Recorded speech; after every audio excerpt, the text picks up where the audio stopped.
¿Qué tal, amigos de La Otra Puerta? Bienvenidos. Un capítulo más desde los estudios de Yecla Media. Hoy abrimos la otra puerta a Antonio Jareño, un profesor, maestro, diplomado en EGB, licenciado en Filosofía. Terminó magisterio allá por los años 80, aprobó oposiciones y rápidamente empezó a trabajar en diferentes colegios. Después fue maestro de inglés y tras aprobar las oposiciones ha sido profesor de secundaria durante 19 años. Quería hablar, ya hace tiempo era uno de los primeros temas que tenía, la ilusión de hablar de filosofía, porque es una materia que parece que cada vez está más en el olvido y deberíamos tenerla más presente de lo que la tenemos. Es más, antes de venir a grabar me decía un amigo, ¿vas a hablar de filosofía? ¿Eso a quién le interesa? Pues precisamente hoy voy a tratar de la mano de Antonio que alguien se interese y se enganche a una materia tan bonita. Presentar, sin más, Antonio, ¿qué tal? Muy bien, buenas tardes. Bienvenido. Encantado de estar con vosotros. Muchísimas gracias. Quería hacer que me hagas una presentación, porque nadie mejor que tú para decirnos qué es la filosofía, qué es de lo que hemos venido a hablar. Bueno, la filosofía la entendemos casi como una materia que hay que estudiar en el bachillerato, con lo cual los que no llevan a bachillerato parece que se libran de ella. Pero si dejamos de un lado la parte académica, filosofía es lo que hacen los niños de 3, 4 años cuando están continuamente preguntando a sus padres ¿y por qué esto? ¿Y por qué lo otro? ¿Y por qué tengo que obedecerte? ¿Y por qué? ¿Y por qué? ¿Y por qué? Todos esos por qué son filosofía. O sea que eso está en el ser humano desde que somos pequeños. Luego nos dicen cómo son las cosas, nos tenemos que amoldar y parece que se nos pasa la etapa de las preguntas, luego vuelve en la adolescencia, volvemos otra vez a preguntar ¿y por qué tengo que? ¿Y por qué? Pero fundamentalmente es cuestionarse y preguntarse qué es el mundo, qué hago yo en él. Es decir, son preguntas básicas que nos hacemos como seres humanos. Luego está la parte académica de personas pues, que se han dedicado exclusivamente a estudiar esas preguntas, a intentar buscarle respuestas, a justificarlas, pero yo creo que eso es secundario. Lo primero es la filosofía, es esa pregunta por, como dice mi nieta, todo lo que hay, ¿de dónde ha salido? Si las cosas salen de algún sitio, todo lo que hay, ¿eso de dónde ha salido? ¿Quién lo ha puesto ahí? Es una pregunta filosófica. Muy buena pregunta. Me despierta la curiosidad, ¿por qué decidiste estudiar filosofía? Bueno, lo de estudiar filosofía son varias casualidades, porque yo di filosofía en sexto de bachillerato de entonces, y bien, me gustó, pero me pareció, no sé, no algo a lo que dedicar tu vida. Y luego en COU, a la hora de elegir optativas, pues elegí latín, griego y literatura. Y me dijeron, pues literatura tiene que ser tú solo. ¿Te puedes pedir otra? Digo, pues venga, filosofía, venga. Y así, luego en la mili también, pasaba mucho tiempo de recluta sin hacer nada, digo, pues voy a comprar algún libro. Y había un pack ahí en la calle Mayor, en Cartagena, en oferta de filosofía. Digo, pues esto mismo. Y luego la carrera la estudié también por otra casualidad, porque iba a estudiar psicología y como era maestro me hacía el curso puente, pero ese año habían quitado justo psicología, ya no podía hacer el curso puente, tenías que entrar. Y entonces dije, pues la siguiente, filosofía, venga, pues estudiar algo. Fíjate. Y entonces, pues varias casualidades que al final, pues me han enganchado a la filosofía. Te llevaron al mundo de la filosofía. Me gustaría hacer reflexionar con algunas preguntas así de inicio sobre la filosofía para ir dando forma a todo esto. Y la primera pregunta que me viene a la cabeza es ¿cómo podemos saber si un conocimiento es verdadero? Porque nos enseñan y nos dicen esto es así, pero no siempre nos dicen por qué es así. Y con el tema de la verdad, del conocimiento ya eso daría para libros, ¿no? Y de hecho, pues hoy cada día está más cuestionado. ¿Qué es la verdad? ¿Cómo puedo saber yo que algo es así, como yo lo creo? La respuesta es que nunca podemos estar ciertos del todo, porque somos limitados, somos humanos, trabajamos con lo que nos dan los sentidos, con la información que tenemos, y nunca tenemos toda la información. Por lo tanto, el conocimiento que tenemos es siempre pues provisional, parcial, de momento, si nos sirve. Tanto quien dice que sabe todo y que tiene el conocimiento, esto es la verdad absoluta, pues un poco yo creo que se está pasando un poco.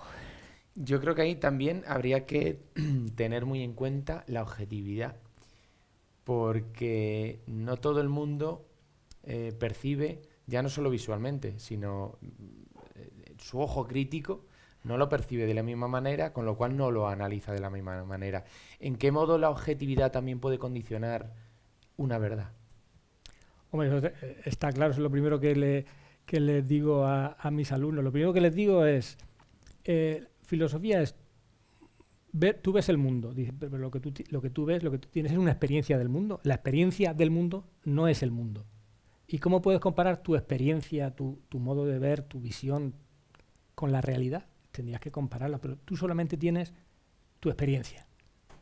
Por lo tanto, la tienes que dar por buena. No puedes compararla, no puedes decir, mira, el mundo es así, mi experiencia es así. Oye, son igualicas. No, yo solo tengo mi experiencia y ese es el mundo. Con lo cual, salirse de ahí es salirse del mundo. Es muy complejo, muy complejo. Hay algo que me gustaría también entender, sobre todo diferenciar. Por un lado están las ramas y por otro las corrientes. ¿Podrías hablarme un poquito de las ramas y las corrientes de la filosofía? Las ramas y las corrientes son, esos son los estudiosos de la filosofía, para aclararse y para organizarse, pues hacen divisiones, como en la historia, hacen etapas, pero bueno, sirven para estudiar filosofía, pero poco más, ¿no? Cada filósofo es un mundo, cada visión que tiene una persona es compleja en sí misma, ¿no? La puedes poner, es de esta familia, parece que en algún momento eres más realista, eres más idealista, eres más... Decía Borges eso, que los seres humanos somos aristotélicos o platónicos, o realistas o idealistas. Soy esas dos ramas, esas dos corrientes. Luego ya más realista, menos, de este tipo, del otro. Pero vamos, que son modos de analizar a los filósofos. Totalmente diferentes. Vale. Una pregunta, no sé si tiene una respuesta fácil. ¿Qué es lo real para la filosofía o para el mundo? Lo real, bueno, acabo de ver, preparándome un poco la entrevista, de que un libro que se titula precisamente La realidad no existe. Es decir, es ya partiendo de ahí, ¿no? La realidad es la experiencia que uno tiene. Cuando uno desaparece, uno muere, se acaba la realidad para él. Por tanto, pues de eso discuten los filósofos. ¿Qué es la realidad? ¿Hay una realidad ahí fuera, aparte de lo que yo experimento, o fuera de mi experiencia? Pues no lo sé.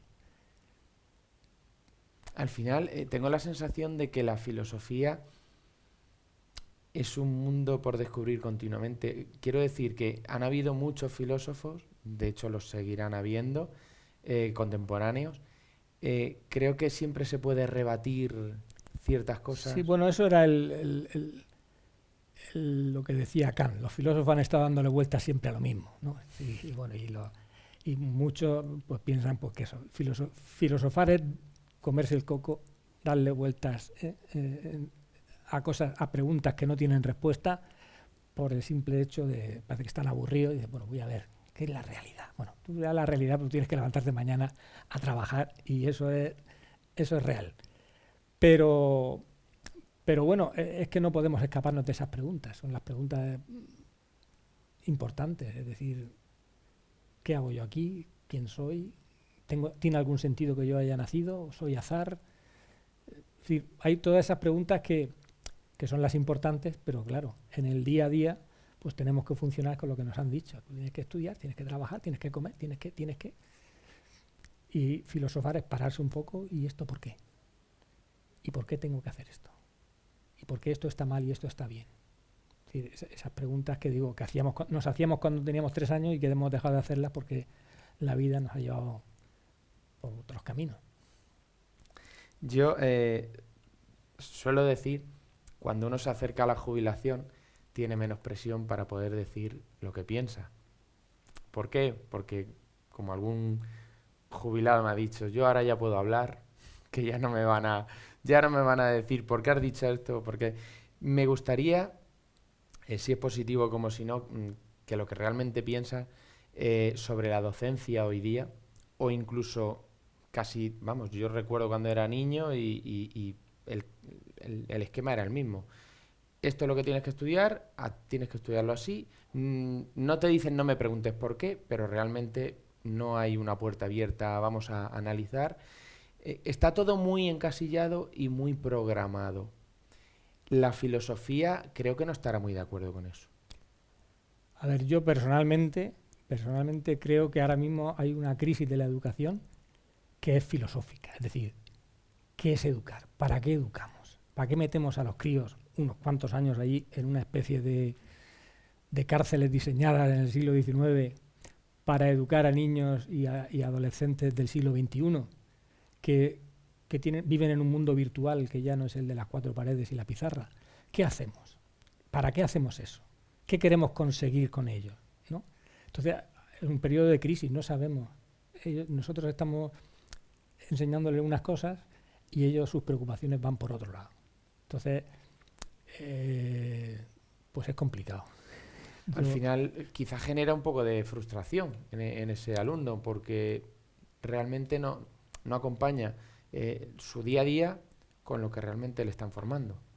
Claro, antiguamente aún se entendía que el colegio era una especie de purgatorio que había que pasar para llegar a la vida adulta y estar preparado para el mundo adulto. Pero es que el mundo adulto está cambiando tanto que lo que te enseñan ahora a lo mejor ya no te vale dentro de 5 años. Y los trabajos para los que tú te preparabas hace unos años ya no existen. Y han salido otros que te tienes que formar pues en cursos virtuales, online, en fin, que está todo tan cambiante mientras que los currículos académicos pues van mucho más despacio. Es decir, es complicado. La educación está ahora mismo en una encrucijada que no sé, yo la verdad es que no tengo claro el futuro de la... Eso es lo que me pasa a mí, que yo tampoco lo tengo nada claro. Una pregunta que me parece muy interesante. ¿Qué es más importante, una pregunta o la respuesta? Bueno, no hay... Las preguntas son necesarias, porque si te dan las respuestas hechas, en la vida tú no eres libre. Entonces para ser libre tienes que preguntarte, ¿y esto por qué? ¿Y por qué? Lo que pasa es que luego las respuestas pues a lo mejor no te gustan. A mí me dicen muchas veces también los alumnos, venga, pues deja de hacernos preguntas y danos las respuestas. Danos las soluciones, danos la solución, las preguntas, ¿no? Porque a veces las preguntas, la cuestión está en que te las hagas tú. Entonces ese es el problema que tienes que hacerte tú, porque eres tú el que tienes que tomar decisiones sobre tu vida, el que tienes que situarte en el mundo y por tanto nadie lo puede hacer por ti. Si lo hacen por ti, estás perdido, eres un esclavo.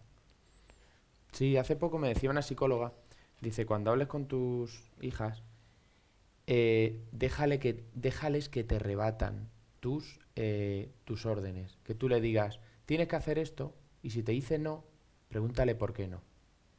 Porque al final, sin querer, creamos personas esclavas de unas personas esclavas de otras. De decir, es que mi papá y mi mamá me dicen no. Yo a lo primero no lo entendí, pero luego lo analicé y le vi un sentido. Digo, si a mí mi hija me dice que no y yo le digo por qué le he dicho que no, se lo razono. ¿Le puede gustar o no? Y me tiene que hacer caso. Eso debe ser así, porque son pequeñas. Pero hay que dejarles pensar. Es lo que me decía la psicóloga. Déjales pensar. Y creo que es algo que no nos paramos a pensar y estoy muy de acuerdo. Yo también. Es una buena reflexión. ¿Cuál es el mejor modo de vida según la filosofía? Bueno, la filosofía ha estado discutiendo modos de vida que varían con las épocas, la felicidad, el placer, la virtud. No hay una respuesta, no hay un modo filosófico de vivir. O sea, la filosofía prepara las preguntas, te dice que te cuestiones, pero no te dice aquí están las soluciones, vive así y ¿no? La filosofía, no hay un modo, cuando dice tómatelo con filosofía, digo, pero ¿con cuál? Hay muchas maneras de tomársela de filosofía, ¿no? Muchas maneras. Entonces no hay un modo filosófico, que puede ser, yo entiendo que eso es un modo reflexivo, reflexiona un poco, plantéatelo, no te agobies, míralo, pero no hay un modo único filosófico de vivir, es decir, yo me leo libros de filosofía y ya sé cómo hay que vivir. No. Un tema, nuestra voluntad normalmente está generada por nuestros padres, nuestra familia, amigos, sociedad en general. ¿Hasta qué punto somos libres? ¿Hasta qué punto, con la sociedad en la que estamos, en la sociedad en la que estamos viviendo, hasta qué punto sientes que somos libres o que deberíamos de cambiar algo para ser algo más libres? A ver, yo ahí veo dos preguntas. Una, la pregunta por el libre albedrío, realmente cuando uno toma una decisión, esa decisión hasta qué punto no está condicionada por la experiencia, por la educación, por el temperamento, ¿no? No la haces en el vacío, luego hay algo que te... Y luego otra es en esta sociedad hasta qué punto mis decisiones son autónomas. Estoy condicionado por la publicidad, por lo que hagan los demás, por una sociedad muy interconectada donde es muy difícil, pues eso, tener un criterio propio, porque tú quieres encajar en la sociedad, no quieres ser un bicho raro. Entonces hay que pagar un precio. La libertad y la autonomía tienen un precio que es duro. O sea, que ser libre es más difícil de lo que parece. Más difícil. Por eso muchas veces preferimos la comodidad. Preferimos donde va todo el mundo, pues yo también me ahorro problemas. Pero efectivamente pues estamos dejando de ser nosotros para ser uno más, un elemento más de la masa. De ahí el experimento, que hay un vídeo que está dando una profesora una clase y dice, ahora el próximo alumno que entre diré que esta carpeta es roja, pero decir todo que llevo razón, y es verde realmente. Y cuando entró no se atrevió. Él veía que preguntaban a sus compañeros y decían todos el color erróneo y por vergüenza. Y es que tengo la sensación que cada día se acentúa más esto. O sea, cada día hay más miedo por lo que dices. Estamos perdiendo libertad e independencia. Lo políticamente correcto ha llegado de tal manera a todos lados que todo el mundo contesta, habla, se expresa en función de lo que los demás esperan que diga. Entonces, claro, entonces ya no estás siendo tú, estás poniendo una máscara socialmente aceptada y así te evitas problemas. Con lo cual, pues el espíritu crítico y todo lo que pues desaparece, ¿no? Es decir, yo hago lo que diga todo el mundo, digo lo que pienso como piense todo el mundo y según va cambiando la sociedad, va cambiando el pensamiento, pues vamos adaptándonos. Entonces, la filosofía va contra de todo eso. Entiendo que ahora, reflexionando contigo, entiendo mi pasión por la filosofía, porque a mí siempre me dicen, tú es que no te callas. Quizá lo que me ha caracterizado siempre, porque cuando he pensado que no es así, lo he dicho. Yo siempre digo que desde el respeto cada uno puede decir lo que piensa. Pero sí es cierto que hay miedo, ¿eh? Hay miedo al rechazo, sobre todo en las redes sociales. Yo creo que ahí se potencia muchísimo más. Todo el mundo quiere la aceptación y me atrevo a decir que muy poca gente se atreve a... También es cierto que hay gente que se atreve a ser sincero y tiene una gran masa detrás, que también se valora. Es que para tener masa hoy hay que o bien seguir lo políticamente correcto o bien provocar, que es lo contrario. Es decir, yo llevo la contraria porque así sé que el rechazo que eso suscita va a ser pues aplauso para mí. Entonces, pues tampoco es un pensamiento crítico. Es decir, tú dices blanco, pues yo voy a decir negro, vale, venga, sin pensar. Sí, sí, y como yo digo, ir al choque tampoco tiene sentido. ¿Cómo podríamos diferenciar creencia de conocimiento? A ver. Hoy en día yo creo que ese tema está muy de actualidad porque las ideas y las creencias que decía Ortega, las hemos asumido como conocimiento, como verdad. Entonces, todo el mundo, yo estoy convencido, todo el mundo está en la verdad. No hay nadie que dice, yo estoy equivocado. Yo soy de derecha, pero los que tienen razón, los que están en la verdad, son los de izquierda. Bueno, yo soy de izquierda, pero o yo soy ateo pero Dios existe, lo que pasa es que yo estoy equivocado. Nadie está equivocado, todos están, porque con las creencias las hacemos nuestras, las asimilamos y creamos un vínculo emocional que yo pienso así, es que es así, ¿no? Es que hay que ser así. Entonces, ese plus de emoción que le ponemos nos hace ver como que estamos en la verdad. Es que me enfado. Entonces, como me enfado, parece que el enfado, la emoción del enfado, de la ira, hace que estoy en posesión de la verdad. Una cólera ahí. Pero eso no te da más conocimiento, ni te hace estar más en posesión de la verdad, estás más enfadado. Y hoy vivimos en una época en que está todo el mundo enfadado. Todo el mundo enfadado con todo el mundo crispado, todo el mundo, porque se aferran a sus verdades. No estoy yo, ¿no? Entonces, cuanto más aferrado yo, más equivocado está el otro. Y por tanto, más enfrentados estamos como sociedad. Sí, de hecho se habla últimamente que nos estamos polarizando. Al irnos cada uno más a nuestro extremo, como yo digo, ya somos hooligans de una opinión. O sea, no soy una persona que con criterio pienso esto, pienso lo otro. No, yo soy un defensor a ultranza de aquello que me entró por vena hace X tiempo, ya no razono y yo soy de este equipo de fútbol, de este partido político, de esta corriente. Creo que la filosofía invitaría a dejar de ser, sino a plantearse si realmente eres o no eres de esa corriente. Por lo menos decía Chesterton que un fanático no es aquel que tiene una opinión o una creencia extrema, sino es aquel que no puede concebir que exista un pensamiento distinto del suyo. Sea el que sea. Puede haber un fanático de centro que no entienden que los demás no entienden un pensamiento distinto del suyo. Fanáticos de derecha, de izquierda, fanáticos religiosos, fanáticos que no... Un fanático religioso no es alguien que es muy fervoroso en su religión, es alguien que no puede imaginar, que no puede concebir que alguien no tenga sus mismas creencias. Eso es un fanático. Y por tanto, pues hace cualquier cosa, ¿no? Es decir, no... El que puede, piensa, yo creo que estoy en posesión de la verdad, pero pudiera estar equivocado y ese que piensa distinto a lo mejor tiene verdad. Yo creo que no, pero vamos a dejarlo ahí. Entonces, esa autocrítica es la que hace que una persona no sea fanática. Cuando digo yo estoy en posesión de la verdad, por lo tanto los demás estáis equivocados, pues yo tengo que combatir el error. No voy a dejar que sigáis en el error, voy a combatirlo con todas mis ganas. Entonces, ese es el problema que vivimos hoy en día. Todo el mundo está en posesión de la verdad y el resto del mundo está equivocado, pero a mala idea. No solamente que están equivocados, sino que es que más lo hacen para fastidiar.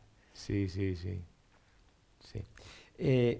Y te iba a preguntar, no sé qué relación tiene, si no tiene ninguna, que me pudieras hablar, porque últimamente estoy escuchando mucho del estoicismo, de gente estoica, ¿Tiene algo que ver con la filosofía? ¿Está enfrentado? No, la verdad que no tengo ni idea y aprovecho la ocasión para que sepamos un poquito todos algo más que seguro que no sabes decir. Sí, está muy de moda y yo creo que en parte pues ha venido junto con todo esto del coaching y porque es una manera es una filosofía de la vida, pues yo creo que atractiva, ¿no? Es un poco buscar la razón, no sé, un poco tomarse las cosas con tranquilidad, buscar cambiarte a ti mismo. Hay una serie de elementos ahí que unos son filosóficos, otros son ya más psicológicos, pero que efectivamente está de moda, incluso entre los jóvenes. Yo creo que ahora mismo la filosofía entre los jóvenes que más está calando, jóvenes que leen libros filosóficos son libros de estoicos. ¿Podemos entender el bien sin el mal o viceversa? Sí, lo que no podemos, lo que hace el mal es que valoremos el bien. O sea, como el que podemos beber agua sin tener mucha sed, sí, pero cuando estamos realmente sedientos, entonces valoramos lo que vale un vaso de agua. Normalmente no le damos valor, está ahí, abrimos el grifo, pero si pasamos sed, deshidratarnos. Entonces, pues el que ha vivido en una dictadura, en un régimen opresor, tiránico, pues valora la libertad. Gente que viene de países que están en guerra, que están y vienen aquí, ay, aquí podéis ir por la calle, anda, entras en una tienda, no sé, te sientes seguro, te sientes, ¿no? Y valoras, y nosotros aquí nada más que hacemos que quejarnos, ¿no? Sí, totalmente, totalmente. ¿Cuál sería el secreto para ser feliz? Pues está las librerías llenas de libros, el secreto para ser feliz, 10 pasos, y pone internet también. Sí, es cierto, por eso lo preguntaba, porque hay tantos manuales. Soy psicólogo y sé estos 10 pasos tienes que hacer para ser feliz. Lógicamente ese es el secreto que busca todo el mundo.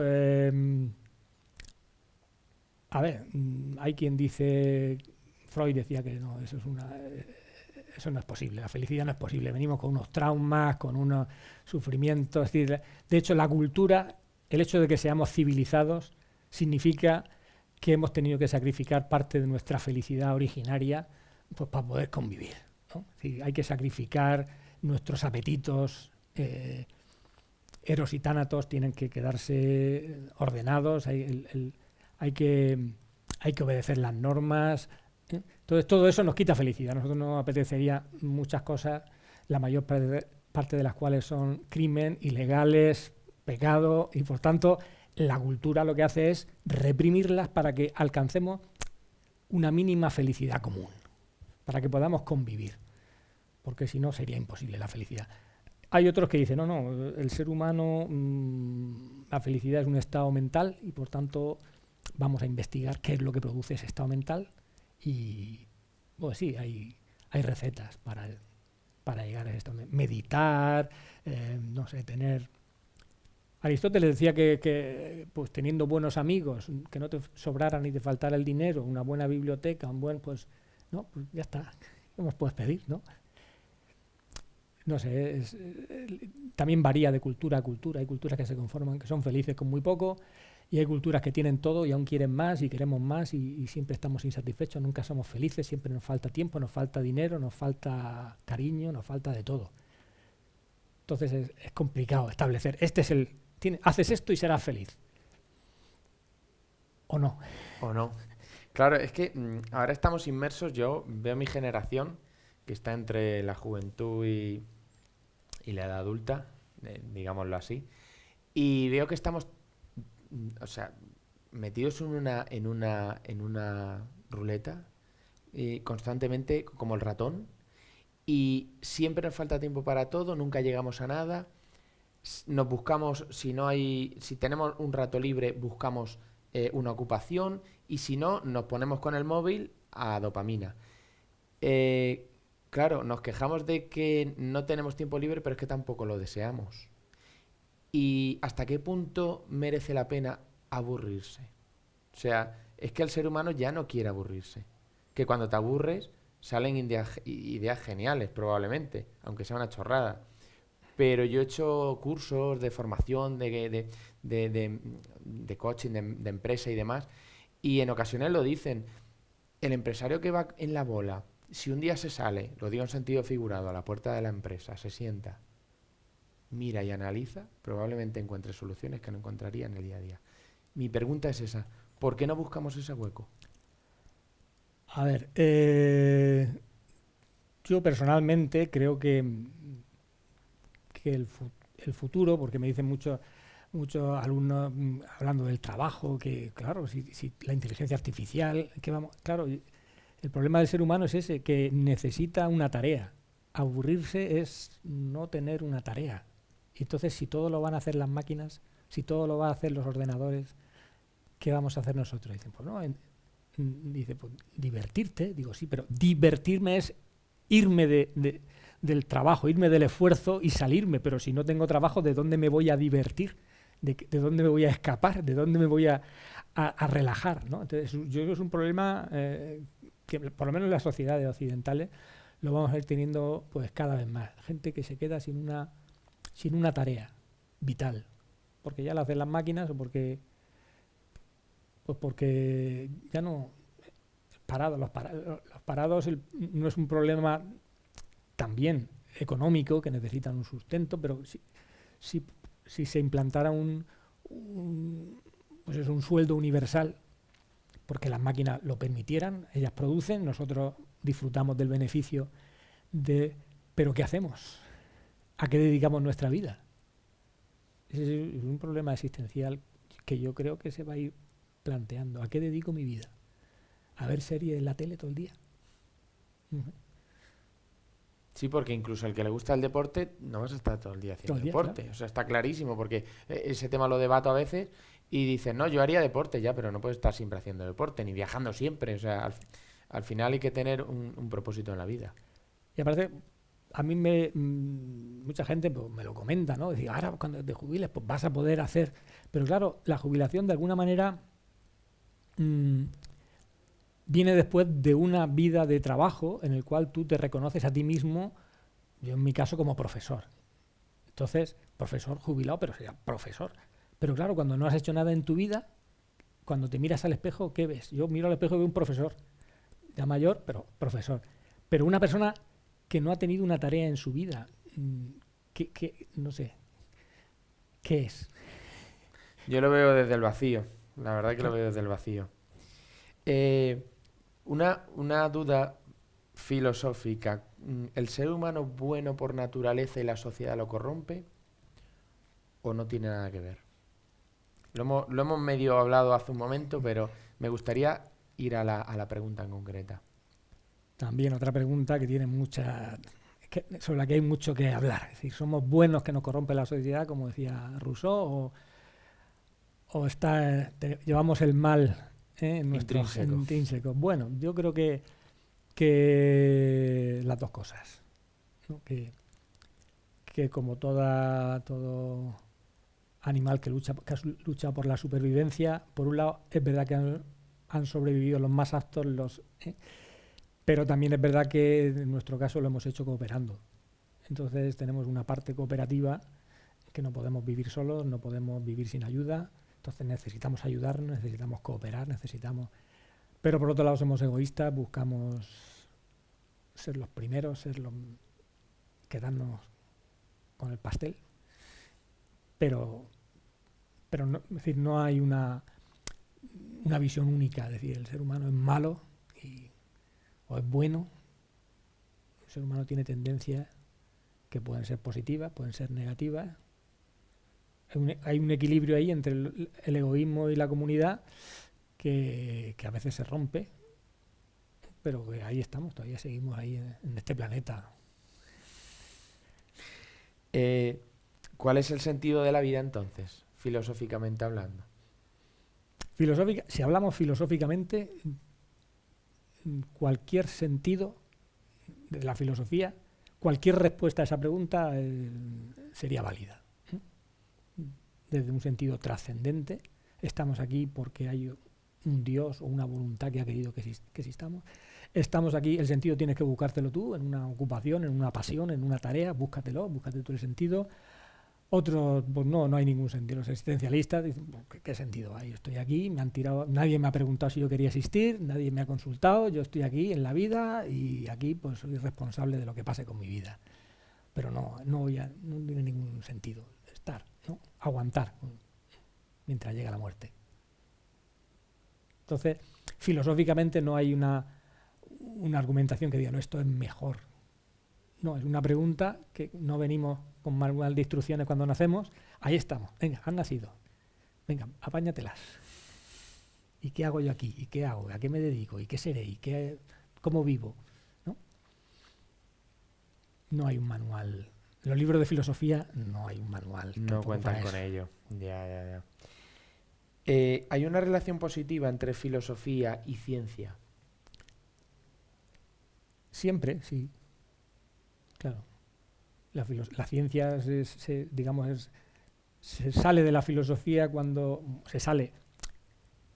Los primeros filósofos eran filósofos y científicos, no había una diferenciación. Luego ya cuando, sobre todo a partir de Galileo, de la revolución científica, buscan un método especial para encontrar conocimientos medibles, matematizables, experimentales, y entonces ya las ciencias se van separando de la filosofía, hasta la psicología, que es la última. Y ahora mismo con la mecánica cuántica, con los últimos avances en física, la física vuelve a hacerse filosófica. Vuelve a preguntarse los límites del conocimiento.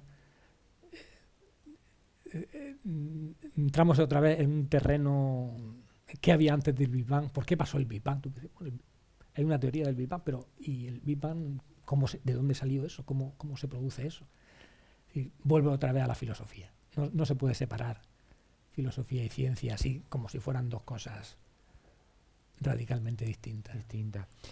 ¿La emoción determina el pensamiento o es al revés, que el pensamiento determina la emoción?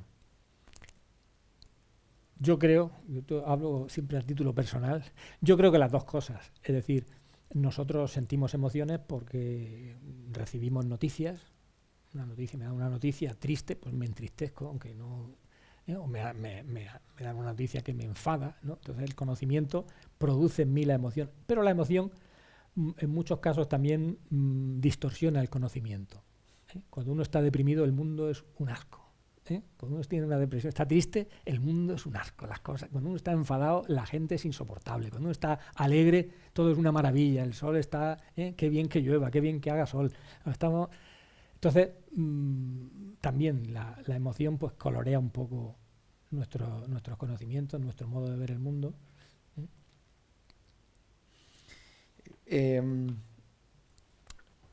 Una pregunta también un poco...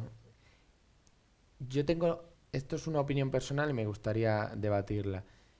A veces tengo la duda si el ser humano ayuda a los demás por el sentimiento de me nace y lo hago y punto, o en alguna ocasión lo hace por el reconocimiento. No sé hasta qué punto somos conscientes cuando hacemos algo, y creo que en alguna ocasión, y me puede haber pasado a mí, tenemos buenas acciones más por reconocimiento que por el sentimiento de decir es que me apetece hacerlo. ¿Eso es bueno, malo? Yo creo que obedece a lo mismo, es decir, a esa empatía que hace que nos pongamos en el lugar del otro y al mismo tiempo nos pongamos en el lugar del espectador que ve una acción buena, ¿no? Nos gusta que el mundo vaya mejor y por tanto, de alguna manera, esa empatía nos hace actuar. Que no hay yo pienso que no hay unos motivos mejores que otros. Quien dice, no, que los motivos son... No, yo no estoy de acuerdo. Es decir, el bien es el bien, ayudar a alguien es ayudar a alguien. ¿Que lo hace para que te miren? Bueno, pues dichosa mirada, ¿no? si alguien hace el bien, ayuda porque lo están mirando, pues qué bien, ¿no? Sí, que al final... Eso lo vale si no te mira nadie. Pues no sé. Si yo salvo la vida, que me están mirando, la vida de alguien porque me están mirando, pues dichosa mirada, que me hace, ¿no? Ponerme en marcha. Y si lo hago porque mi propia mirada, que yo me miro y digo, yo tienes que hacerlo. O sea, tú no puedes no hacer, no puedes no ayudar. Pues también. Al caso es que lo que he hecho ha sido una buena acción.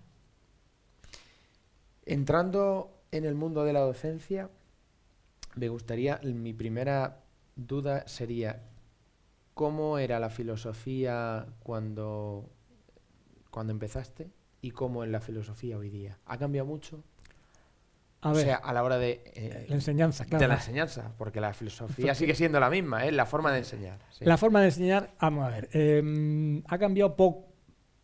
A ver, hay muchos medios, ahí tenemos unas pantallas digitales, tenemos el medio ha cambiado y yo creo que lo ha empeorado, porque la filosofía requiere el logos, la palabra, y si le pones una película, si pones un PowerPoint, si pones, ya estás metiendo ruido, estás buscando llamar la atención, y en ese sentido yo creo que pierdes profundidad, porque cuando tienes que concentrarte en el discurso, en la palabra, en seguir un razonamiento, eso requiere concentración, silencio, no es una cosa... Y los jóvenes de hoy, pues ya un vídeo de más de 10 minutos, no lo pongas que no, que ya se pierden, ¿no? Y estáticos menos. Y todavía. entonces, es difícil, es difícil. Yo creo que en ese sentido parece que hemos ido a mejor porque tenemos más medios, porque tenemos más posibilidades audiovisuales, pero la filosofía, yo creo que desde que Sócrates charlaba con sus discípulos por la calle, pues la pizarra ha sido a lo mejor un paso un poco más, pero ya está. Sí, el resto, el razonamiento está en la mente y eso no puede sustituirlo ningún medio audiovisual. ¿Por qué se dice en algunas ocasiones que la filosofía es una de las asignaturas peligrosas para ciertos gobiernos? Habría que preguntárselo a los gobiernos. Pero, Sí. Probablemente lo digan ellos, claro. a ver, teóricamente, pues porque si fomentas el espíritu crítico, si fomentas el que los futuros ciudadanos, ya son ciudadanos, que piensen por sí mismos, que no, pues eso siempre es problemático. Si lo que quieren es que se aprendan unos conocimientos y que rindan en unos exámenes, eso es más fácil. Entonces hay como una tensión entre lo que es el espíritu crítico, que todos dicen fomentar, pero luego a la hora de la verdad hay unas doctrinas, hay unos contenidos que hay que impartir y que hay que dar. Entonces queda muy bien decir que la filosofía es muy importante, que hay que ser unos ciudadanos responsables, críticos, no sé qué. Pero a la hora de la verdad, si todo el mundo, una sociedad, parece que para los gobernantes funciona más, cuanto más uniforme sea, funciona mejor. Es más fácil de guiar un rebaño de ovejas, es más fácil de guiarlo con un perro, ya lo pones y van todos para el mismo lado. Que si cada oveja dice, yo es que soy crítica, yo voy para allá, yo me sigo para el monte, entonces no, vaya un pastor, se le va cada oveja por un lado. Entonces, por un lado, es verdad que necesitan el espíritu gregario en la sociedad para que todos vayan a una, pero por otro lado, tienen que decir que somos, como sociedad somos críticos, somos adultos, responsables, maduros y todas estas cosas que quedan bien siempre. Sin duda. En alguna ocasión, porque los alumnos que has percibido y has visto que le han encantado la filosofía, digamos que eso es lo sencillo. Pero algún caso, algún alumno que haya sentido como que rechazaba esa materia, como que no le daba y ha terminado gustándole y ha terminado enganchándole. ¿Has tenido alguna situación así? Sí, ha habido varios alumnos, ¿no?, que han dicho, pues oye, la filosofía ha sido para mí determinante, ¿no? El conocer, sí ha habido. Y para un profesor, pues hombre, formar parte de ese... No decir, a mí no me gusta, tú has sido buen profesor, eso es secundario. Lo importante es decir, he transmitido, o sea, he cedido el paso porque si soy un buen profesor, al final el protagonista es el profesor. Y en el caso de la filosofía, la protagonista tiene que ser la filosofía. Tiene que ser que tú hagas tuyas las preguntas de la filosofía.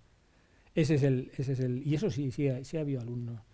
No son la mayoría, pero hay alumnos que esas preguntas se las han hecho a ellos mismos y no es lo mismo saber filosofía que filosofar. Puedes sacar un 10 en filosofía porque te sabes todo el libro y luego no hacerte ninguna pregunta porque eso no sirve para nada. Entiendo que, como en todas las materias, hay un guión que se llama libro. ¿Hasta qué punto estás de acuerdo con ese guión y crees que a nivel regional, en este caso, porque quizá no sean todas las materias serán igual en cualquier región del país, pero en este caso, ¿crees que estar de acuerdo con la materia, no estar de acuerdo? ¿Te tienes que salir de ese guión para que no se queden muchas cosas en el tintero? No ha variado mucho. La filosofía lleva una historia ya que no la puedes tirar a la basura. Entonces, es difícil no estar de acuerdo con el currículum. Pero sí que pues cada gobierno intenta poner su pincelada particular, ¿no? Bueno, pues sí, la doy porque la tengo que dar, pero no hay que distinguir lo esencial de lo accesorio, de lo que son, ¿no?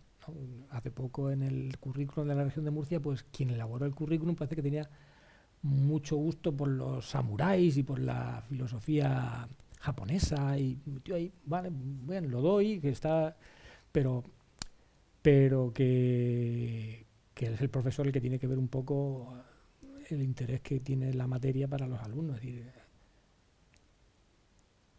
Si tuvieras, que quizá lo hayas hecho, habrás recomendado a tus alumnos algún libro de lectura, ¿cuál es el más recomendable para iniciarse en filosofía? ¿Qué lectura dirías, esta es obligatoria para mí? el libro de texto. Pues ahí está un resumen, ahí está todo, ahí está explicado, para decir, porque otros libros pues uno puede, hay algunos que te pueden enganchar más, que te puedes ver, uno dice que sí, eh, no sé, que hay libros especialmente interesantes.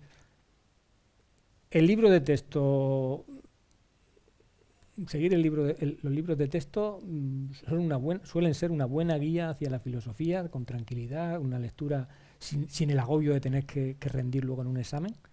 Sí, porque plantean las preguntas, porque explican las nociones, entonces yo no buscaría muy lejos. Luego ya a partir del libro de texto, ahí, pues, me interesa esto, pues hoy en los libros siempre hay una bibliografía y unos libros para ampliar, que si a uno le interesa. Pero si no te engancha el libro de texto, no creo que lo vaya a hacer Nietzsche. Menos todavía. Ahora me están recomendando muchísimo últimamente, me recomienda un amigo el libro de 1981. De No, 84. 1984, perdón, de Oswell, ¿sí? Orwell. Orwell, perdón, sí, tenía, pero no encajaba bien. Y me comenta que está muy de moda. ¿Por qué ese libro está tan de moda? Está tan de moda porque no en 1984, pero unos cuantos años después, pues algunas de de lo que se plantea en esa novela, en esa distopía, pues parece que lo estamos viendo en la vida cotidiana, ¿no? Parece, pues eso, el gran hermano. Pues el gran hermano es de Orwell, ¿no? Que pues hemos visto un programa que se llama Gran Hermano, pero al fondo vivimos en un gran hermano. Es decir, tú pasa cualquier cosa en la calle, tenemos cámaras de aquí, cámaras de allí, nos ha visto todo el mundo, no tenemos secretos, los secretos bancarios están, todo lo hacemos por internet, es decir, ya no hay, nos vigila, Hacienda nos vigila, estamos controlados, entonces muchas de ese futuro un poco que parecía ciencia ficción, pues hoy se está haciendo realidad, entonces pues en ese sentido está de mucha actualidad. Que por cierto, ni mucho menos se escribió en el 84, se escribió a principios del siglo, si no me equivoco. Sí, el 84 es lo que él ponía, Orwell ponía como el horizonte, lo que nosotros decíamos el año 2000, ¿no? El siglo XXI, el año 2000, cuando llegue el año 2000, claro, el año 2000 llegó y luego a lo mejor pues han sido, yo creo que por ejemplo este año con el tema de la inteligencia artificial, muchas de las cosas que van a cambiar lo están haciendo ahora. Es decir, ahora mismo es una revolución silenciosa, pero hay muchas cosas que ya las están haciendo la inteligencia artificial, no las están haciendo los humanos, y cada vez va a ir a más. Entonces yo pienso que por ahí a lo mejor pues nos vemos en una nueva civilización sin habernos dado cuenta. Por lo menos en Occidente. La verdad que esa reflexión sí que no contaba con ello y es cierto. Hay cambios, de hecho está cambiando todo mucho más rápido de lo que nosotros somos conscientes, no tengo duda. Enlazando la filosofía y la sociedad, es evidente que nos hemos vuelto mucho más superficiales y menos críticos. Nos han llevado a ese camino. La reflexión, al final, es que es un poco lo que hemos tratado antes, pero ¿ha cambiado la forma de ver la filosofía a hoy día en la sociedad? Es que yo incluso siento que estamos desconectadísimos de la filosofía. A ver, decía, no me acuerdo ya quién, refiriéndose a la poesía, que hoy en día solo los poetas leen a otros poetas, que la gente no lee poesía.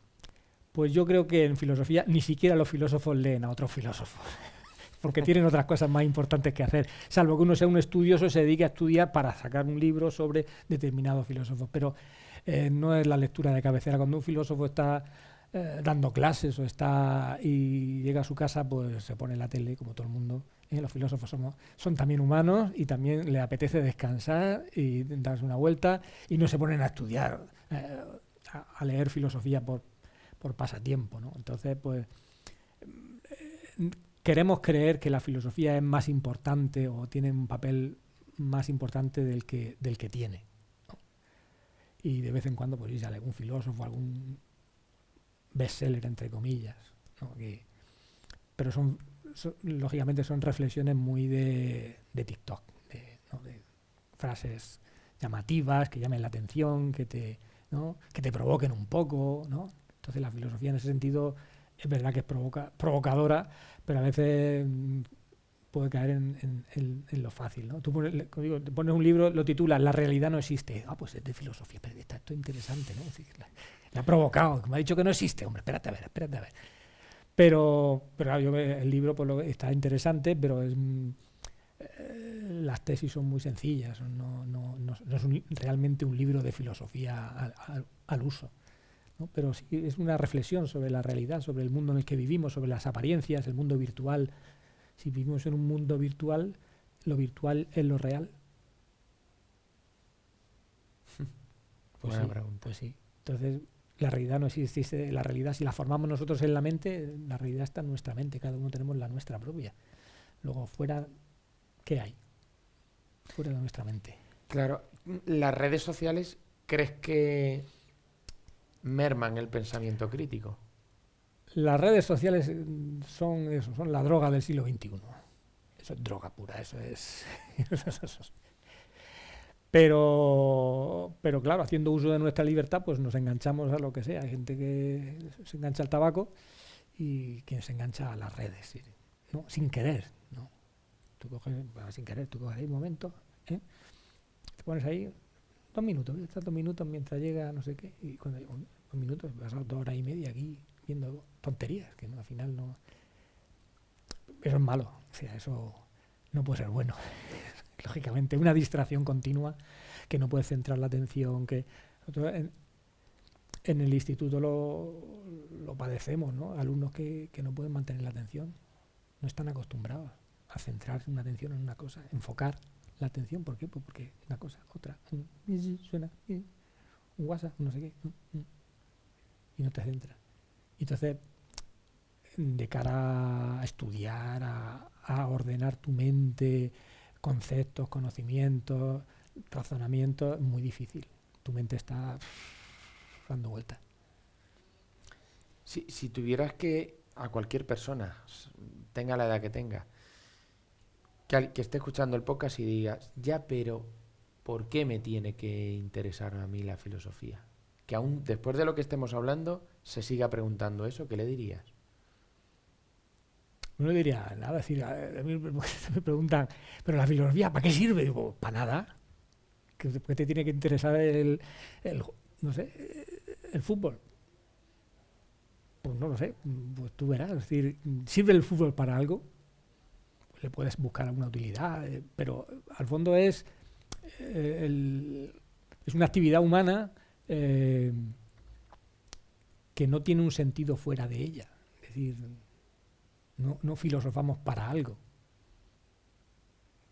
Es decir, porque yo quiero estar en la verdad, porque necesito el conocimiento. Somos una especie que ha sobrevivido gracias al conocimiento y por tanto, ¿no? Pues igual que otras especies buscan comida, nosotros buscamos conocimiento y por tanto incluso innecesario. ¿Para qué queremos ir a Marte? No comprendo a nadie que diga por la mañana, a ver si llegamos ya a Marte, que esto no puede ser, no, pero ahí está, porque está ahí y quiero saber qué pasa en Marte, y quiero saber si ahí hace 2 millones de años hubo vida, y a nosotros qué nos importa, ¿no? El conocimiento, cuanto más inútil, ¿no? Pues más humanos nos hace. Porque si es un conocimiento útil, pues claro, pues, somos como, no sé, como la abeja que sabe dónde hay flores, dónde hay polen. Pues sí, pues nos interesa porque tenemos que comer. Pero el conocimiento inútil es el que somos una especie que busca conocimiento inútil y que hace cosas inútiles. Y subimos al Everest para nada, para pasar frío, jugarnos la vida y sí, si uno le pregunta, ¿y para qué subes al Everest? ¿Eh? ¿Para qué subes? Sí, al final son nuestras pasiones, son nuestros objetivos, nuestras metas. Sí, sí, creo que queda más que respondida la pregunta. Vamos, está muy clara, muy clara. Eh, ¿El ser humano está condenado a repetir la historia o deberíamos de aprender de ella? Teóricamente deberíamos de aprender, pero siempre nos creemos más listos que los que nos han precedido y que hemos avanzado y que hemos comprendido y seguimos siendo humanos, seguimos siendo no sé, pues un ser cabezón, un ser con muchos defectos y nos creemos esos más listos que los anteriores y que a nosotros no nos va a pasar y nos vuelve a pasar. Y creemos que hemos aprendido, esto no volverá a pasar nunca más, que esta sea la última vez, la última guerra. Pues no, la primera guerra era la primera guerra mundial era la guerra para acabar con todas las guerras. Pues bueno, pues ya vimos que después vino la segunda y ahora estamos jugueteando. Y ahora mismo estamos aquí diciendo, bueno, vamos a ver. ¿Qué debe ser más importante, la verdad o la felicidad? Teóricamente, sobre el papel, parece que lo inteligente sería elegir la felicidad y vivir en una confortable mentira. Pero la realidad es que no podemos, queremos saber la verdad, y aunque duela. Y no tenemos arreglo, ¿no? Queremos saber la verdad. O sea, no sé qué. Tenemos una adicción a la verdad. Lo teníamos. No sé si la estamos perdiendo últimamente. Pero sí, preferimos saber la verdad, aunque eso nos amargue la vida. Aunque la verdad nos amargue la vida, uno prefiere vivir en la verdad. Yo ahí pienso que en la verdad se vive más a gusto, más tranquilo. Porque la verdad le puede hacer frente cara a cara, por muy dura que sea. Pero si vives en la mentira no sabes nunca a qué te vas a enfrentar. Nunca sabes. Las personas que tienen varias caras, te dan la suya, nunca sabes con quién estás tratando. Y en la realidad pasa lo mismo. Yo pienso que por eso preferimos la verdad, porque en la verdad es más sencillo el camino a la felicidad. Sabes lo que hay y te adaptas, te puedes adaptar. Cuando no sabes lo que hay, no sabes si es verdad o no es verdad, no te puedes adaptar nunca, ¿no? Aunque hay gente que dice, no, yo más vale vivir engañado, pero a gusto. Bueno, no sé, yo no estoy de acuerdo. Sí. Yo tampoco. Aparentemente somos menos libres que hace, por poner una fecha, 50 años. ¿Somos menos libres o hemos cambiado unas cadenas por otras? No lo sé. Yo hace 50 años, por lo menos yo era más joven y entonces pues veías el mundo de otra manera. No lo sé. Es una pregunta que yo no podría responder. Legalmente es verdad que vivimos teóricamente con más libertades, pero al mismo tiempo con más leyes, más protocolos, la vida está mucho más organizada, mucho más, no lo sé. Y subjetivamente pues también hay gente que siente que no es libre, que desde que se levanta hasta que se acuesta tiene que seguir normas, tiene que hacer cosas, no puede decidir qué hacer con su vida, no es autónoma, no puede decidir libremente su futuro. Entonces, pues eso también cuenta como falta de libertad. Sin duda. Bajo tu punto de vista, ¿el existencialismo nos ayuda o nos reprime? ¿Y por qué?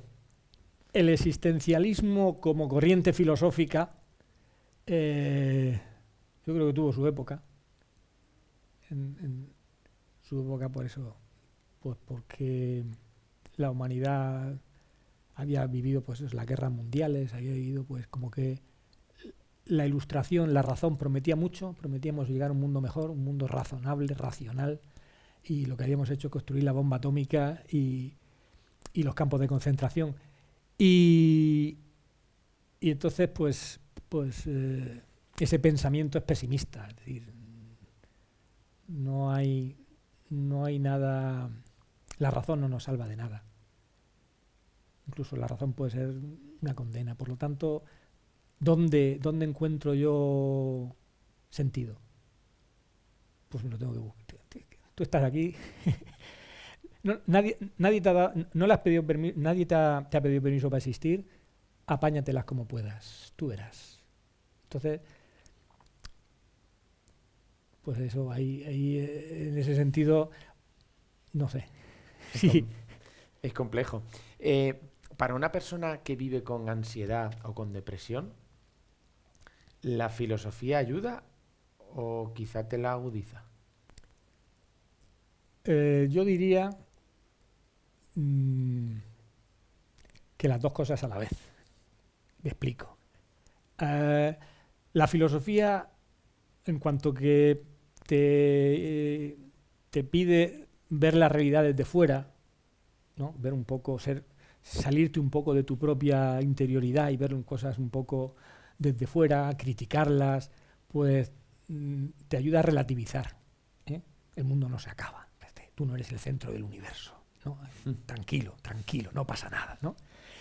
Pero por otro lado sí que es verdad que te hace preguntas que te ponen frente a frente con cosas que no te gustan. Lo fácil es alienarse, no pensar, pero claro, si piensas, yo en clase algunos alumnos lo dicen, dice, es que es muy deprimido. Digo, claro, le digo, la vida, tú imagínate, la vida es como estás construyendo tu vida, un castillo de naipes que estás construyendo, pero que sabes que un día va a venir un matón y te lo va a tirar, seguro, fijo. ¿Eso te deprime? O dices, bueno, pero mientras la construyo el castillo, pues me lo estoy pasando bien, ¿no? Pero claro, puede ser las dos cosas. La filosofía puede servir para las dos cosas. Puede servir pues para relativizar o puede servir pues para angustiarte, para agobiarte. Escucho a un tertuliano en radio que utiliza el término que la sociedad está cloroformizada, está adormecida. Yo siempre digo, últimamente, lo repito mucho, que tengo la sensación que somos la sociedad que no quiere dolor. Y no me refiero a dolor físico y a dolor psicológico, sino que todo tiene que ser maravilloso, nada de problemas, si vienen problemas miro para otro lado, mira, me hago una foto en las redes y estoy haciendo deporte porque realmente mi vida huyo de ella. Yo creo que eso está generando una sociedad más débil. O sea, a mí el miedo que me da ya no es esta generación, es lo que vienen detrás. Estoy de acuerdo, más débil y un poco pues más, iba a decir más tonta, no sé si es la palabra, pero sí una sociedad que confía cada vez más en pues eso, en los aparatos, en la informática, entonces pues hay un momento que si las cosas ya antes sabíamos leer los mapas, teníamos, ¿no? Ahora hay un aparato que te dice por dónde tienes que ir. Ese esfuerzo mental ya no lo haces. El cálculo mental ya lo hacen las calculadoras, ya lo hacen, es decir, la memoria ya llevas ahí, ¿no? Y ahora las decisiones y todo eso ya lleva la inteligencia artificial que dice, oye, mira, ¿no? Entonces, todos esos procesos mentales que nos han hecho ser lo que somos, pues los estamos subcontratando a las máquinas. Yo eso no estoy muy contento con todo eso, ¿eh? Porque si dejamos que las máquinas lo hagan todo, porque nosotros nos hacemos, es más cómodo, es más, ¿no? Menos esfuerzo. ¿Para qué hacer yo una cosa? ¿Para qué poner un señor que te dé el dinero en el banco si te lo puede dar el cajero automático? Pues, pues lógicamente, nadie quiere abogar ahora porque vuelvan los señores que estaban ahí detrás de caja y que te sacaban los billetes de la caja fuerte para dártelos, ¿no? Entonces, poco a poco hemos ido entregando las actividades humanas a las máquinas, empezando por las más duras, las más difíciles, las más físicamente las más difíciles, pero es que ya le estamos dando las propiamente humanas, la toma de decisiones, no sé, a mí ese futuro, vivo una sociedad, claro, sí, una sociedad que no ejercita lo que la ha hecho fuerte, que es la inteligencia, que es, pues estamos perdidos, no sé por qué. Digo, no sé, no soy adivino de por dónde va a ir el futuro, pero a mí no me hace mucha gracia. Hoy, precisamente esta mañana en el instituto lo hemos estado viendo, que hemos dicho, bueno, tenemos que hacer un profesor ha dicho, tenemos que hacer un logotipo para un departamento y no sé qué, no sé cuánto. Un logotipo, pues en cualquier diseñador gráfico, pues te puede costar mínimo 50, 60 euros, no más. Y hemos entrado ahí a una aplicación, hemos dicho, dame un logotipo con estas características, ¡pop! Y este estilo y este tal, y en cuestión de 20 segundos, 30 segundos lo teníamos. Ya no hace falta, nadie ha pensado, nadie, ¿no? Le dije a una aplicación de inteligencia artificial que me hiciera una canción con una determinada letra, o sea, le dije un poco los parámetros de lo que a mí me gusta y me hizo una canción.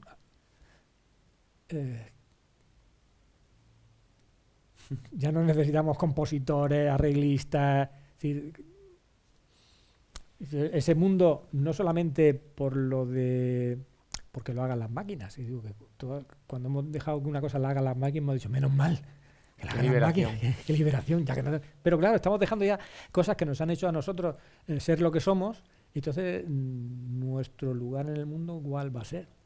Consumir, comer y ver la tele, no sé. O ver, no sé, es que no lo sé. Sí, complejo. Quisiera, para terminar, me gusta hacer preguntas un poquito más distendidas, más personales, y quería saber esto muy, muy personal tuyo, alguna pregunta, como por ejemplo, para ti, ¿qué es el éxito? ¿Qué consideras que es éxito? Para mí, personalmente, yo creo que es haber seguido tu vocación, es decir, reconocerte en lo que haces. Es decir, muchas veces yo podía haber sido banquero, ser un profesor que trabaja de banquero. Afortunadamente soy un profesor que trabaja de profesor, entonces para mí eso es el éxito. Lo he dicho siempre. Y me pagan encima, o sea, que lo tengo todo. Es decir, para mí eso es el éxito. Maravilloso, me encanta. Si tuvieras que darle un solo consejo, pudieras ir a primaria, a una clase de los niños que van a dar el salto, al instituto, niños de 11, 12 años, y le tuvieras que dar un consejo, ¿qué les dirías? Yo creo, a ver, yo creo que ya la diferencia de generaciones ya me hacen difícil aconsejarme porque muchas veces dar un consejo porque sus problemas, sus ansiedades, sus miedos son ya muy distintos de los que yo tenía a su edad y por tanto, no sé, por mi parte sería así un poco paternalista, decir, vaya a seguir, ¿qué nos estás contando tú, hijo? ¿Tú qué sabes lo que nos pasa a nosotros? Y es verdad, es verdad que todos los humanos somos más o menos, estamos hechos de la misma pasta, pero cada época tiene sus propias ansiedades, hay sus propios temores, sus propias ilusiones, no son las mismas que tenía yo a su edad. Y entonces yo darle un consejo, pues sí, le puedo decir que estudie mucho, que ánimo, venga, ¿cómo se dice? Que luchen por sus sueños, que tal, todas esas cosas. Sí, bien, pero sería para salir del paso, ¿no? Realmente una cosa que yo estuviera seguro de que eso les va a servir, pues no sé, que procuren ser buenas personas. Yo creo que eso siempre. O sea, Era una pregunta que tenía y creo que quizá me estás respondiendo. ¿Cómo te gustaría que te recordaran tus alumnos? pues como quiera, no sé. Yo ahí no tengo... eh, cada alumno vive cada asignatura desde su punto de vista, su perspectiva, lo mismo que yo, la misma explicación que yo hago para toda la clase, uno le parece un rollo, el otro ha disfrutado, el otro qué interesante y el otro esto es un asco. Entonces, no espero, no sé, por lo menos que yo creo que he intentado hacerlo lo mejor posible. Luego ya, pues el éxito o el fracaso ya no depende de muchos factores y yo tampoco, yo soy un profesor más, es decir, que no... Pero sí, un cierto, no sé, como que no, que sirvió para algo esa clase, ¿no? No sé. Una frase filosófica que te marcara y la tengas muy presente, y dos filósofos que deberíamos conocer. A ver, una frase filosófica no es, es filosófica, pero no es de un filósofo, es de Charlie Brown, de Carlitos. Que decía, le digo mucho, un día tenemos que morir, pero los demás no. Y para mí, no sé, un poco refleja eso, es decir, tener en cuenta pues que este mundo es pasajero, que estamos aquí de paso, pero que mientras tanto tenemos que estar al 100%. Yo digo a los alumnos, esta es vuestra actividad, hay que hacerla al 100%, hay que ser uno mismo siempre al 100%, estar en todo. ¿Eres estudiante? Pues estudia al 100%. Yo es una cosa que le digo a mí, al principio le decía a mis alumnos en lo que yo espero de ellos. Digo, yo espero de vosotros un 10, siempre he dicho, yo espero un 10. ¿Por qué? Pues porque vosotros vais por la vida esperando un 10. Tú cuando compras un libro esperas que tenga el 100% de las páginas, no esperas que tenga un 70%. Es un libro de notable, tiene 70% de las páginas, el resto está en blanco, ¿no? Entonces, si tú un libro lo consideras que tiene que estar al 100%, que en tu casa tiene que haber comida todos los días a la hora de comer, no puedes decir a tu madre, hoy que no he hecho la comida, es que soy una madre de un 8, soy de notable alto. Pues tú no puedes decir, he sacado un 8 notable alto, tú tienes que dar el 100%, el 10. Entonces, para mí eso es importante. ¿Y los dos filósofos?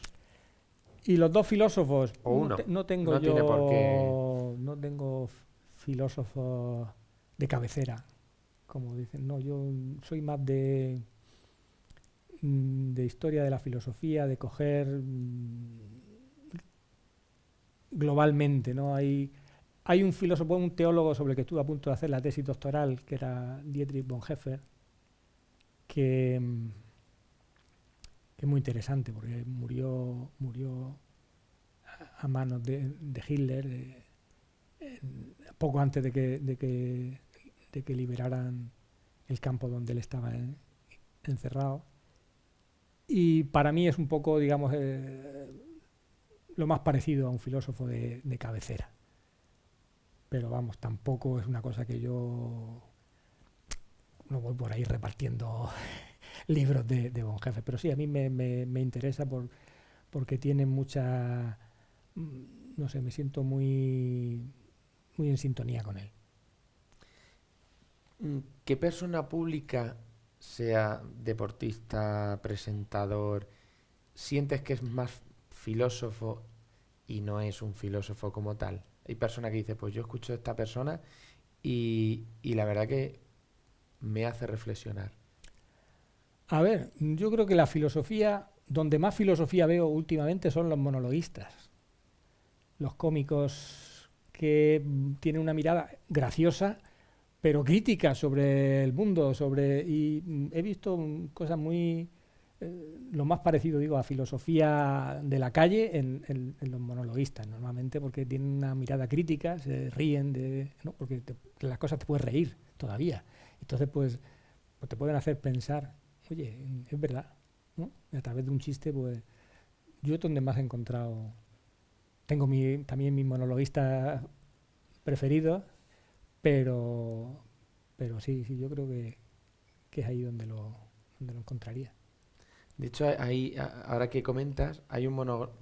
Ya no sé si se entiende como monologuista, pero es un chico que va a un teatro, sube a cualquier espectador al azar y bromea con él, pero desde el humor más sencillo al humor más negro.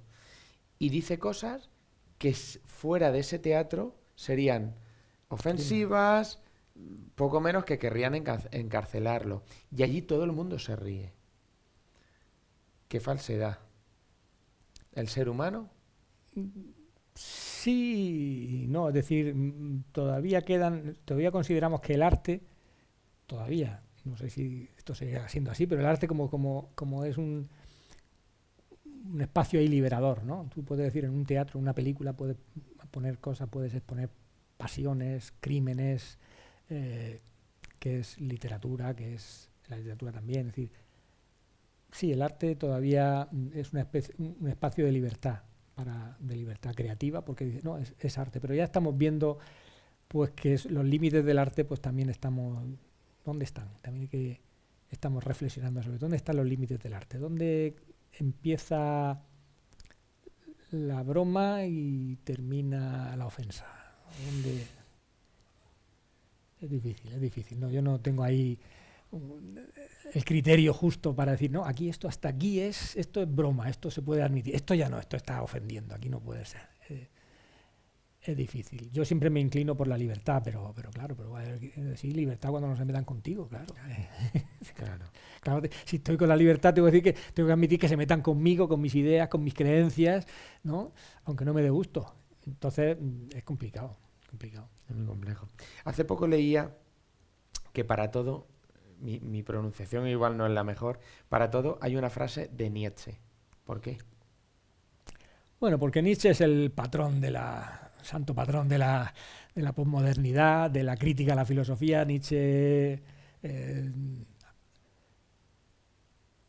viene un poco a destruir como decía él, a filosofar con el martillo, coger ahí a arremeter contra todo el mundo,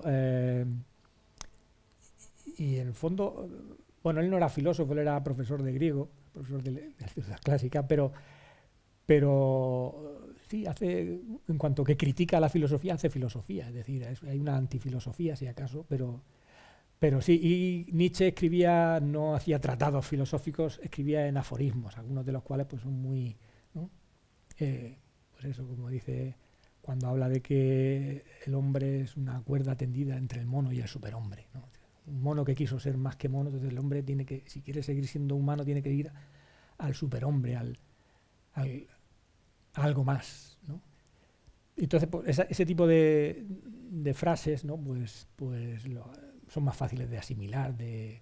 Entonces, entre la juventud siempre ha tenido Nietzsche mucho éxito, ¿no? Porque derriba, no se burla de la filosofía, bueno.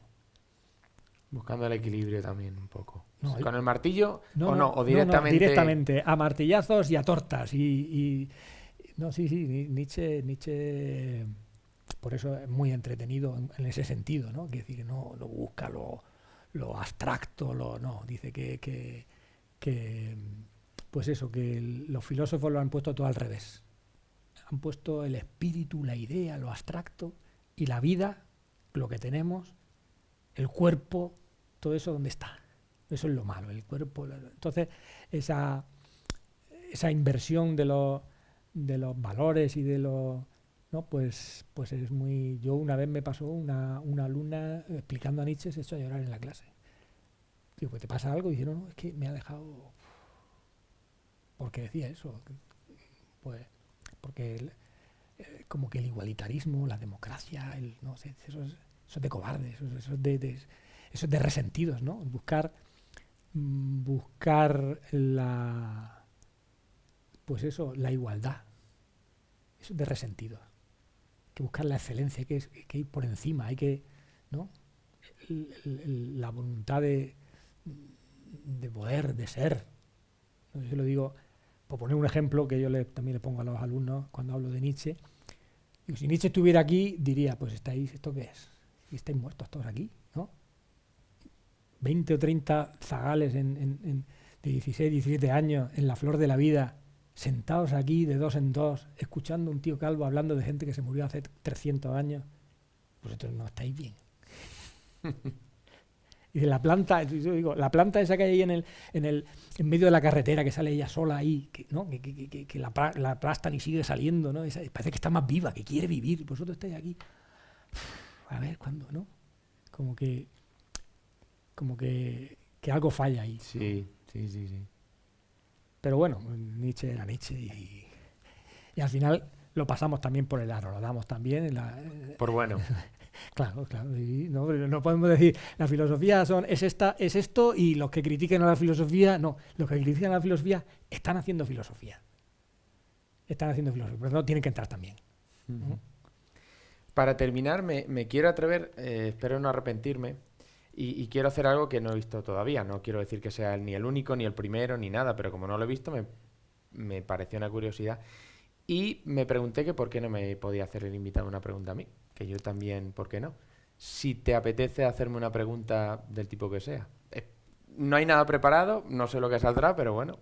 Hombre, a mí sí me suscita curiosidad cuando... Pues eso, yo siempre he querido ser profesor, siempre he querido ser maestro desde los 4 años, pero hubo una época en COU que quise ser periodista, quise ser comunicador, investigador, no sé. Una fiebre que me dio un tiempo. Y luego me he preguntado, pues eso, este trabajo de comunicar, ¿eso por qué? Porque digo, hubo una época en que eso era más cómodo, había 2 televisiones, pues si te dedicabas a la televisión, pues ya sabías, tenías que estar ahí, los periódicos eran 4 y tenías que trabajar en un periódico, empezabas desde abajo, pero hoy en día que todo el mundo coge una cámara, los periodistas son los últimos que llegan, porque ya llegó el vecino, lo ha puesto en las redes sociales, sí, lo sabe todo el mundo. Donde, cuando hablo de periodista, pero cualquier creador de contenido tiene que competir ya con la inteligencia artificial, con 200.000. ¿Eso por qué? Me pregunto, ¿qué te lleva? A mí me suscita mucha curiosidad. Yo creo, mi punto de vista es, necesitas una vocación para todo lo que hagas en la vida, como me comentabas, un maestro siendo maestro, un profesor siendo profesor.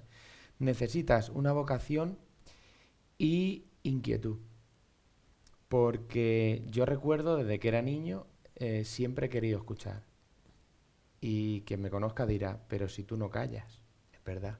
Yo me gusta mucho hablar, me gusta comunicar, pero siempre me ha gustado escucharme. Yo estaba en un grupo de personas y siempre estaba, en vez de con los niños, procuraba irme a escuchar a los adultos porque siempre aprendía algo.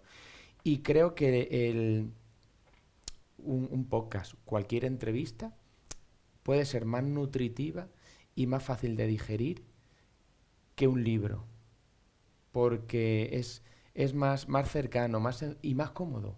Al final te pone la radio, te pone la televisión. Yo no hablo de los programas de televisión, de entretenimiento, hablo de lo que es periodismo, de información y sobre todo de crítica, de analizar y darle vuelta. Siento que viene todo por ese motivo, por la inquietud del querer saber y a la vez del querer escuchar, saber y transmitir a los demás. Es decir, porque yo cuando era niño escuchaba muchísimo, pero me hubiera gustado que hubieran 100 personas más porque habían conversaciones súper interesantes y hubieran aprendido. Y creo que uno de los errores del ser humano es que a nuestros mayores ya no queremos escucharlos. Nos creemos que lo sabemos todo y lo que no sabemos nos lo va a decir la inteligencia artificial. Pero hay cosas que ellos se van a llevar y no vamos a saber. Y es muy triste. Y siento que el periodismo es eso, el querer saber, querer aprender y querer transmitir. Para mí es un altavoz. Uh-huh. No sé si he respondido a tu pregunta. Sí. No, o todavía la... Yo los motivos los comparto y los entiendo y efectivamente, pero me refiero al ecosistema de comunicación y de información que hay ahora, es una jungla, ¿no? Entiendo yo. Me parece, a mí tú vas a elegir, antes elegías 2 periódicos y 2 televisiones y 4 periódicos. Ya sabías dónde te ibas a informar. Pero hoy en día... no sé, yo nada más encender la tele en mi casa, ya estoy perdido. O sea, tenemos ahí 4 plataformas, casi 3, no sé cuántos canales, aplicaciones, no sé qué, estoy perdido. ¿De dónde me informo yo? Es complejo porque al final todo el mundo se cree en posesión de la verdad y ahora que está tan de moda la palabra algoritmo, cuando estás viendo en tu teléfono móvil, no tiene por qué ser redes sociales, sea cualquier cosa, una corriente, una ideología, porque te metes en un periódico que al final tiene su sesgo hacia una ideología u otra, toda la información que te va a llegar va a ser de ese tipo. Entonces ya no somos libres.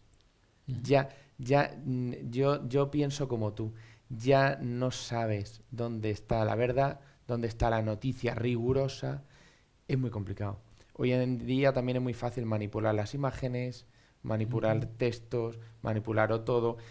Puedes de un texto sacar 4 trozos y haces el pupurri y significa otra cosa totalmente diferente al mensaje que querían lanzar. Yo veo hoy muy complejo, muy complicado, como tú, el estar informado con rigor. Te lo digo porque al fondo necesitas una audiencia. Yo la audiencia, yo ese problema no lo tengo, yo tengo la audiencia, que son mis alumnos, que lo voy a tener sí o sí. Es decir, en ese sentido, yo creo que soy un privilegiado. Si yo tuviera que vender mis clases de alguna manera, decir, ¿te interesa la filosofía?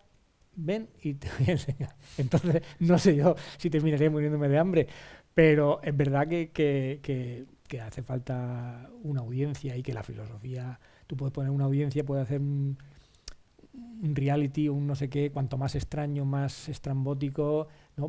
Porque lo que buscas es audiencia, no buscas la verdad, ni buscas la reflexión, ni buscas... Entonces, si intentas realmente buscar ese contenido de calidad, serio, reposado, solvente, ¿eso tiene audiencia? No, yo pregunto, yo es que no lo sé, porque Puedes llegar a esa audiencia, puedes llegar. pero cada día tienen menos cuota, o sea, menos perfiles que quieran escuchar eso. De hecho, hoy día te garantiza el que tengas tus seguidores con un titular de gancho corto y a poder ser lo más estrambótico posible, porque si no, no entra. El consumidor no va a entrar a esa noticia. Y es por lo que se apuesta hoy, por un titular muy rompedor, muy de gancho. Y luego la noticia, pues quizá tenga más o menos chicha, pero he conseguido ese clic. Y es lo que se pretende hoy. La guerra está ahí. Es decir, ser el que más llame la atención y el más transgresor en ocasiones para poder traer ese público que ahora, como bien dices, está todo tan expandido que es muy difícil llevarte el trozo del queso. Muy difícil. Por último, ¿a quién me recomendarías que pasara por la otra puerta?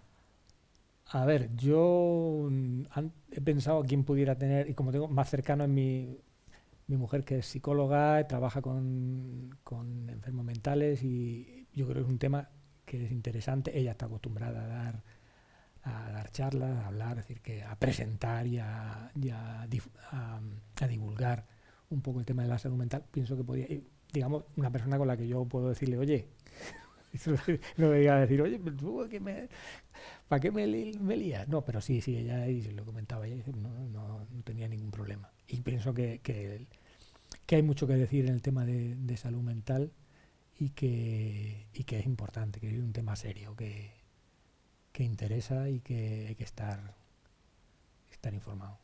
Pues me parece muy interesante y vamos, probablemente si dices que tiene interés, te aseguro que... No, porque ya va a decir, claro, es mujer, ¿a quién va a decir? No, pero independientemente de eso, ¿no? No, es un tema muy interesante, muy interesante. La verdad que sí. Pues nada, Antonio, es un placer. La verdad que he disfrutado, me encanta la filosofía y me has hecho que me encante más todavía si cabe. O sea que darte las gracias por mi parte. Gracias a ti y a vosotros por esta charla. Yo me lo paso muy bien siempre charlando. Y nada, pues eso, agradeceros que me hayáis invitado. Pues nada, un placer, de verdad, y nada, hasta otra ocasión. Un placer. Pues despedimos un episodio más de La Otra Puerta. Agradecer vuestra atención y pediros que nos sigáis en redes sociales, que nos deis ese like que al final pues nos permite tener esa, como yo digo, esa familia que vaya creciendo y que cada día el conocimiento lo podamos expandir y cada vez seamos más. Muchísimas gracias por todo y como ya sabéis, por favor, cerrad al salir.